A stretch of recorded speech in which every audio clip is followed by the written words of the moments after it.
এখন আমরা আছি আমডাঙ্গার পার্শ্ববর্তী একটা গ্রাম রফিপুর। তো এখানে আসার একটাই উদ্দেশ্য, আমরা কিন্তু অনেক ভাইরাল তালতলা দেখছি, তো আজকে এসেছি ভাইরাল নারকেলতলাতে। এই নারকেলতলাটা ক্যামেরাম্যানকে বলবো একটুখানি ঘুরিয়ে ক্যামেরাতে দেখানোর। তো এই নারকেলতলাটা তখনই ভালো লাগবে যখন আমরা উপর থেকে এর ড্রোন ভিউটা নিয়ে আসবো। তো চলো বেশি কথা না বাড়িয়ে এই রফিপুর আমডাঙ্গার অন্তর্ভুক্ত রফিপুরের গ্রামের যে নারকেলতলা, ভাইরাল নারকেলতলাটার পুরো ফুটেজটা তোমাদের ড্রোন শুটে দেখানো যাক। চলো। তো চলো বন্ধুরা, আমডাঙ্গার রফিপুর গ্রামের ভাইরাল নারকেলতলার ঐতিহ্য বা প্রাকৃতিক সৌন্দর্য যে কতটা অপরূপ তা এক ঝলকে আমরা সবাই দেখে আসি।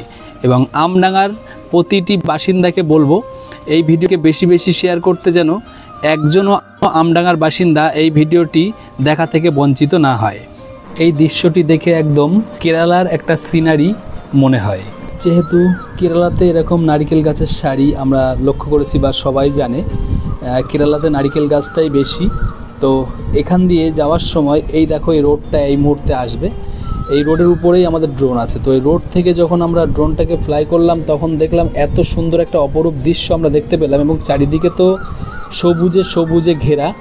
এই দেখো নারকেল গাছগুলো কতটা সুন্দর লাগছে, এবং মানে মাঠের মধ্যে এত সুন্দর একটা দৃশ্য, মানে চারিদিকে মাঠ প্লাস ঘরবাড়িও আছে কিছু কিছু, তো মন কেড়ে নেওয়া।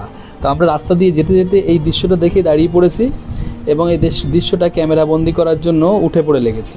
তো বন্ধুরা জানিও কিন্তু যে এই দৃশ্যটা, প্রকৃতির দৃশ্য কেমন তোমাদের লেগেছে এবং ভাইরাল নারকেলতলা তোমাদের কাছে কেমন লেগেছে। যদি আমাদের ভিডিওটি শেয়ার করার মতো হয় তাহলে অবশ্যই একটা শেয়ার করে দিও, এবং এখনও যদি আমাদের পরিবারের একজন সুন্দর মিষ্টি বন্ধু না হয়ে থাকো তাহলে একটা ফলো দিয়ে আমাদের এই পরিবারের একজন সুন্দর মিষ্টি বন্ধু হয়ে যেও। সবাই ভালো থাকবে, সুস্থ থাকবে, একটা ফলো দিয়ে আমাদের সাথে